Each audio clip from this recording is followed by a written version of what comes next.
Em relação aos anjos, por exemplo, eles são o quê? Eles não são imagem e semelhança de Deus. Nunca são chamados na Bíblia de imagem e semelhança de Deus, embora eles sejam seres morais. Eles sejam seres com capacidade, com inteligência. Livre-arbítrio? Eles, pelo que a gente... isso a gente não tem muita informação, mas o que tem de informação na Bíblia que eu posso te dizer é o seguinte... quando Deus criou os anjos, ele criou num número limitado. Então existem tantos anjos hoje quanto no dia em que Deus os criou. Não existe... Anjo não procria. Não nasce. Não nasce anjo. Então, um número limitado. Então, e eles foram criados com livre-arbítrio. Uma parte dos anjos se rebelou contra Deus, certo. Liderados por Satanás, tomou uma decisão. Deus confirmou aquela decisão, não tem retorno. Não tem retorno, não tem mudança, não tem arrependimento, não tem nada. E os anjos que permaneceram leais a Deus, Deus confirmou a decisão deles naquela postura. Por isso, Miguel, Gabriel e os demais anjos nunca vão virar a casaca, nunca vão se rebelar contra Deus, nada. Então, o destino dos anjos já está fixado, não tem retorno. Mas quando Deus criou a raça humana, ele criou um casal. A raça toda estava ali naquele casal. E aí, o tratamento de Deus é diferente. O tratamento é diferente. Uma pessoa pode, um descendente de Adão nasce, vem a esse mundo, como eu e você, nós fazemos o que não presta, fazemos o que não deve, e em vez de Deus dizer, então isso aí, é isso que você vai ser o resto da vida, ele nos dá a oportunidade em Cristo Jesus de arrependimento, mudança de vida e ser uma nova criatura. Então, é diferente o tratamento de Deus para com os anjos e para com a raça humana. Há perdão, há redenção. Cristo veio salvar os descendentes de Adão e Eva. Ele não veio para salvar os anjos. Então, não soberania existe, de Deus. Mas não existe, então, um plano de salvamento, de salvação para os anjos caídos? Não. Mesmo que Lúcifer se arrependesse... Ele não vai se arrepender. Não, eu estou falando uma coisa absurda. Mas não existe a menor possibilidade de se arrepender? Não. Por causa da soberania ou por causa da essência dele? Por causa da decisão de Deus de confirmar a decisão dele. É tipo assim, quando ele tomou a decisão, Deus disse, então, essa sua decisão está selada, é eterna. Não tem retorno, não tem como voltar atrás. O que não aconteceu com Adão, né? Deus, na mesma ocasião em que Adão cometeu aquele pecado, Deus fez uma promessa que viria um filho da mulher, um descendente de Adão e Eva, que haveria de esmagar a cabeça da serpente e livrar do mal. Quando fala que vai ser picado no calcanhar... A morte na cruz. É a morte na cruz. A morte na cruz. Mas vai esmagar no final. A mesma cruz que representa a picada é a mesma cruz que esmaga a cabeça da serpente. Entendi. Mas a queda, ela acontece também por influência do mal. Do mal. Talvez por isso Deus fez esse plano de redenção. Olha, porque Lúcifer tomou uma decisão sem estar influenciado por ninguém. Bruto, exato. Exatamente. Sim, isso aí, obrigado. Isso aí eu poderia ter lembrado também e falado. Você tem toda a razão. Uma das argumentações que se usa, não argumentação, mas uma das razões que se usa para não ter perdão para os anjos, mas para a raça humana, é exatamente que o primeiro casal caiu debaixo da influência de Satanás, né? O que não tira a culpa dele, claro, né? Mas, num certo sentido, foi uma atenuante daquilo que poderia ter acontecido, né? Então, é provável, sim. Boa teologia, viu, Rogério? Eu tenho estudado muito esses assuntos. Outra coisa que eu vejo também é muita gente colocando sempre a culpa no diabo e tirando o seu da reta, né? Tem. Não é? A gente vê isso muito em igreja, né? Foi o diabo que me tentou. E aí? Até onde ele influencia e até onde é culpa nossa? Porque senão fica fácil também. Fica fácil. Olha, não sei se você lembra de um grande evangelista americano chamado Jimmy Swaggart. Ele foi muito grande nos 80, por aí, exatamente. Tinha um programa missionário na televisão e tudo, mas ele foi apanhado... Passava aqui também, sim, no Brasil. Passava no Brasil. E ele foi apanhado quebrando o 7º mandamento, né, sobre adultério e também a questão financeira, né, se apoderando... Foi um escândalo enorme lá. Enorme, porque ele era muito conhecido. E eu me lembro do dia em que ele foi à televisão se explicar. E eu nunca esqueci as palavras que ele disse. Eu conhecia inglês naquela época, tinha acabado de chegar dos Estados Unidos. E ele disse assim: "The devil made me do it." Ah, é? O diabo me fez fazer isso. Ele admitiu que ele tinha feito, mas aí colocou a culpa no diabo.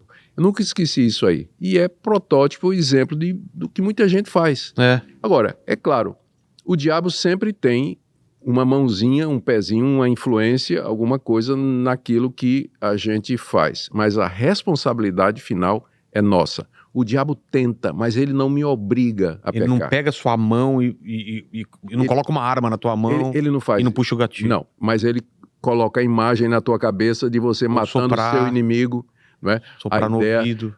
Sentimentos fortes é o que a gente chama de opressão. Ele pode oprimir uma pessoa. Sim. Isso acontece. Acontece. Ele pode eu já senti muito isso. Muita força. Pensamento, você fala, cara, por que eu tô pensando isso? De onde veio esse pensamento? E que não vai embora, né? Fica constante. Isso é obra satânica. Ele faz. Muito ruim isso, né?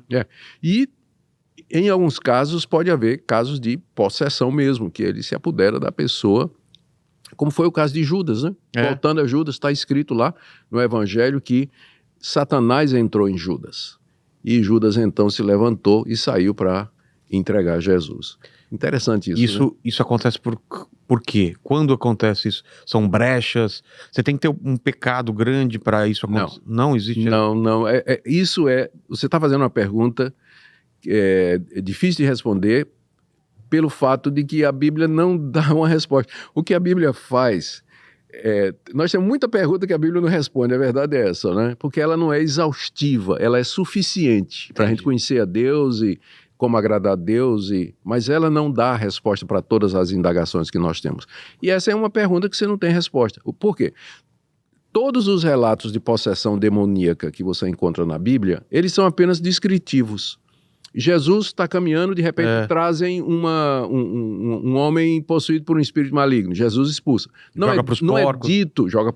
é dito porque que o espírito mal entrou naquele homem, naquela criança, porque às vezes até crianças eram assim. Mas por que entrou nessa criança? A Bíblia não fala.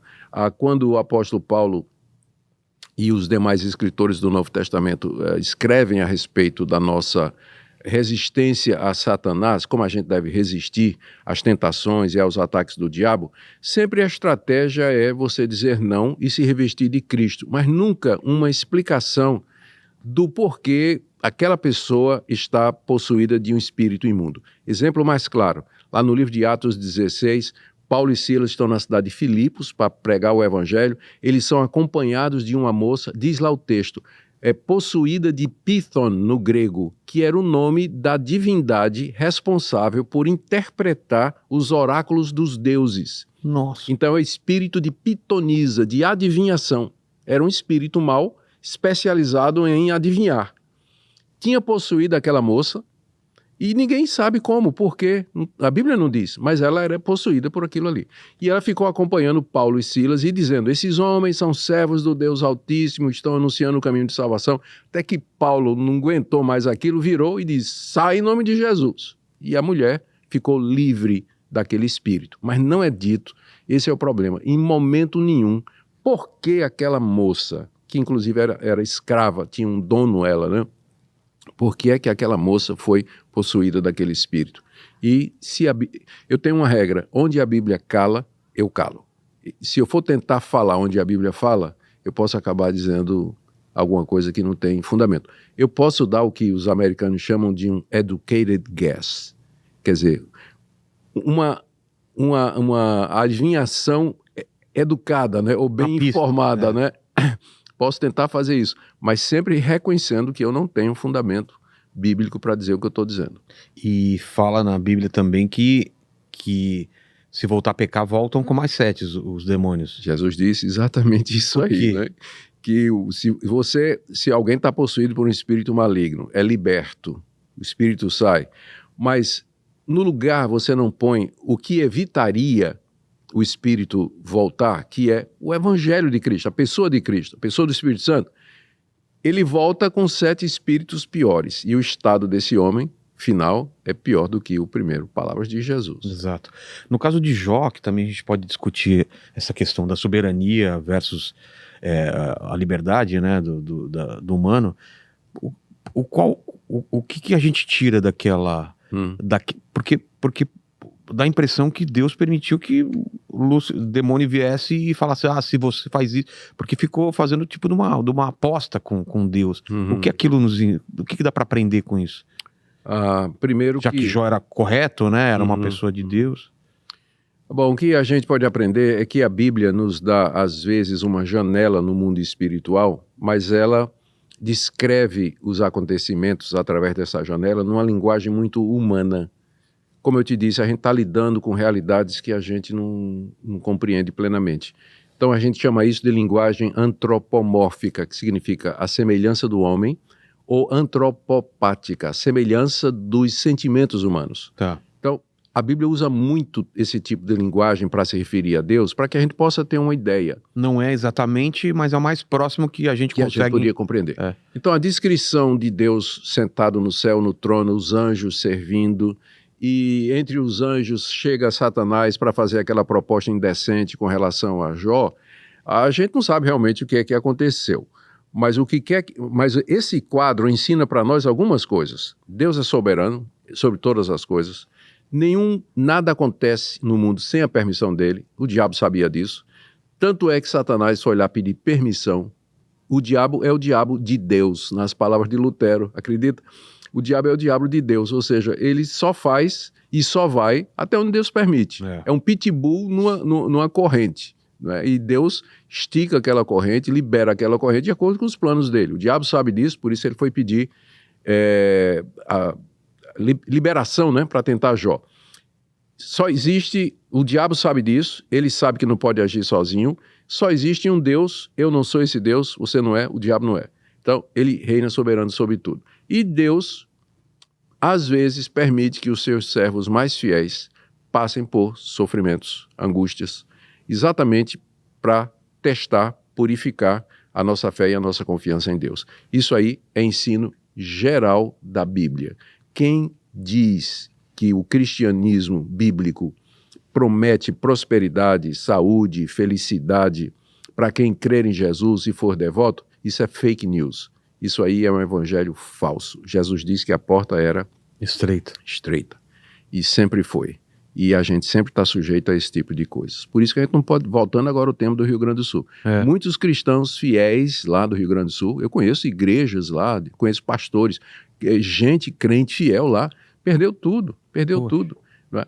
Então, estava no meio, juntamente com os outros, mas era servo de Deus, como Jó, permitiu a provação, a perda de todos os bens, e eles vão sair firmes, vão sair fortes dessa provação, confiantes. Tem sempre um propósito? Sempre tem.